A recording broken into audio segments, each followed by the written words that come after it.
আসসালামু আলাইকুম, welcome back to my channel. আশা করি সবাই ভালো আছেন। আবারও নতুন একটি ভিডিও নিয়ে আপনাদের মাঝে শেয়ার হলাম। খাসির মাথা দিয়ে মুগ ডাল রান্নার রেসিপি। আশা করি ভিডিওটা শেষ পর্যন্ত দেখবেন, তাহলে আপনারা আমার মতো পারফেক্টলি রেস্টুরেন্টের মতো মুগ ডাল রান্না করে নিতে পারেন। অবশ্যই রেসিপিটা যদি আপনাদের কাছে ভালো লাগে কমেন্ট করে জানাবেন আপনাদের কার কেমন রান্না হয়েছে, অবশ্যই আমাকে জানাবেন। রান্নাটা করার জন্য এখানে আমি হাফ কেজি মুগের ডাল নিয়েছি। মুগের ডালগুলো আমি ভালো করে হালকা ব্রাউন করে ভেজে নেব। যে কাঁচা গন্ধটা থাকে সেটা দূর করার জন্য আমি একটু হালকা বাদামি করে ভেজে নেব। দেখতেই পাচ্ছেন কাজটা আমি কিভাবে করতেছি। অবশ্যই আমার রেসিপিটা ফলো করবেন। যখন আমার ব্রাউন করা ভাজা হয়ে যাবে, একটা স্মেল বের হবে, যে ভাজার পর একটা অনেক সুন্দর স্মেল বের হয়ে আপনারা অবশ্যই ভাজার পর বুঝতে পারবেন। তখন আমি গ্যাসের চুলাটা অফ করে এখানে আমি দিয়ে দিব 2 কাপের মতো পানি। পানিটা দিয়ে ভালো করে আমি মুগ ডালটি ধুয়ে পরিষ্কার করে নিয়েছি। এখন একটি আমি রাইস কুকারের মধ্যে এটা আমি সিদ্ধ করে নিব। আমি এখানে হাফ কেজির মুগ ডালের মধ্যে আমি দিয়ে দিব 1 কেজি পানি। পানির পরিমাণটা একটু বেশি লাগবে, মুগের ডালটা সিদ্ধ হতে একটু সময় লাগে। আর এদিকে আমি মাংসটা কষিয়ে নিব। কষানোর জন্য আমি এখানে 1 কাপ পরিমাণ দিয়ে দিব রান্নার তেল, আর 1 কাপ পরিমাণ পেঁয়াজ রসুন বাটা, আর দিয়ে দিব 2টা তেজপাতা মাঝখান দিয়ে কেটে রেখেছি। যখন পেঁয়াজ রসুনটা ব্রাউন করে ভাজা হয়ে যাবে তখন আমি এখানে মশলা অ্যাড করব। এখানে দিয়ে দিব 2 চামচের মতো আদা বাটা। মাংস রান্না করার সময় একটু বেশি করে আদা বাটা লাগে, আপনারা অবশ্যই রেসিপিটা ফলো করবেন।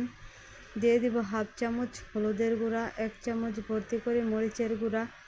মরিচের গুঁড়াটা আপনাদের টেস্ট বুঝে অ্যাড করবেন। দিয়ে দিব স্বাদ মতো লবণ।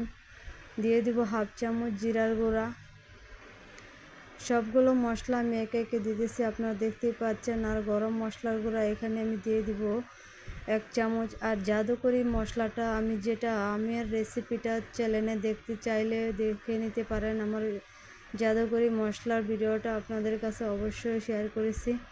এই মশলাটা আপনারা কাচ্চি তেহারি যে কোনো মাংসই রান্না করেন না কেন, বিরিয়ানি দিতে এতটাই সুস্বাদু হয় যা আপনারা রান্নার পরেই বুঝতে পারবেন। এখানে আমি টমেটো কুচি একটা দিয়ে ভালো করে কষিয়ে নিয়েছি। আর এখানে আমি খাসির মাথাটা ভালো করে ধুয়ে পরিষ্কার করে নিয়েছি। এখন আমি খাসির মাথাটা দিয়ে দিব মশলা কষানোর সাথে ভালো করে আমি মাংসটা কষিয়ে নিব। আর অন্যদিকে আমি রাইস কুকারের মধ্যে আমি ডালটা সিদ্ধ করে নিতেছি, আপনাদেরকে সেটা আমি স্কিপ করেছি, আপনাকে দেখাইনি। এদিকে আমার মাংসটা প্রায় 50% সিদ্ধ করা হয়ে গেছে। এখন আমি মাংসটা আমি দিয়ে দিব, যে ডালটা আগে থেকে সিদ্ধ করে রেখেছি। ডালটা আপনাদেরকে দেখাচ্ছি কতটা পারফেক্টলি সিদ্ধ হয়েছে। দেখুন আমি এখানে 1 কেজি পরিমাণের মতো পানি অ্যাড করেছি। পানিটা শুকিয়ে আর আমার ডালটা প্রায় সিদ্ধ হয়ে গেছে। এখন আমার ডালটা হাত দিলে নরম হয়ে যাবে। আর এদিকে আমি যে মাংসটা রান্না করেছি সেই মাংসটার সাথে আমি ভালো করে আবারও রান্না করে নিব ডালটা, যাতে ডালে আর মাংসে রান্নার পর একরকম হয়ে যায়। এভাবে আপনারা রান্না করে নিতে পারেন অল্প সময়ের মধ্যে। আর এদিকে আমার রান্নাটা প্রায় শেষ হয়ে গেছে। দেখুন রান্নাটা আমার করার পর ডালটা কতটা আঠালো আর গাঢ় গাঢ় হয়েছে। এদিকে আমি একটু বাগার দিয়ে দিব।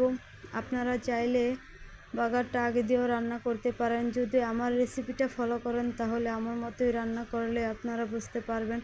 পারফেক্টলি রেস্টুরেন্টের মতো আপনাদের সাথে শেয়ার করেছি, যাতে আপনারা আর রেস্টুরেন্টে না যেয়ে খেতে হয়, আপনারা অবশ্যই ঘরে তৈরি করে নেবেন। এখানে আমি কিছু রসুন কোয়া আর পেঁয়াজ কুচি করা দিয়ে আমি ব্রাউন করে ভেজে নেব।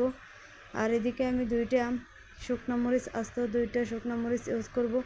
2-3টা শুকনো মরিচ আমি ইউজ করেছি, আপনারা চাইলে বেশি বা কম করেও অ্যাড করতে পারেন।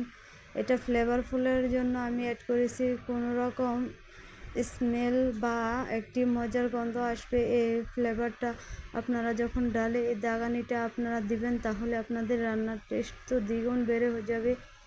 আপনারা আশা করি আমার ভিডিওটা অবশ্যই যদি ভালো লাগে কমেন্টে জানাবেন। আর আমার পেজ অবশ্যই সাবস্ক্রাইব করে পাশে থাকবেন। বেল বাটনটি যখন ক্লিক করে দেবেন, আমি যখন নতুন ভিডিও আপলোড করব তখন আপনাদের নোটিফিকেশনে চলে যাবে। আশা করি সবাই আমার ভিডিওটা দেখবেন আর আমাকে সাপোর্ট করবেন। আমি যেভাবে রান্না করি আমাকে অবশ্যই পাশে থেকে আপনারা সাপোর্ট করে দিবেন আমার যে ভিডিওটা আপনাদের কাছে ছেড়েছে, আর আমি যাতে আশা করি সামনে এগিয়ে যেতে পারি। আপনারা অবশ্যই আমার পাশে থাকবেন।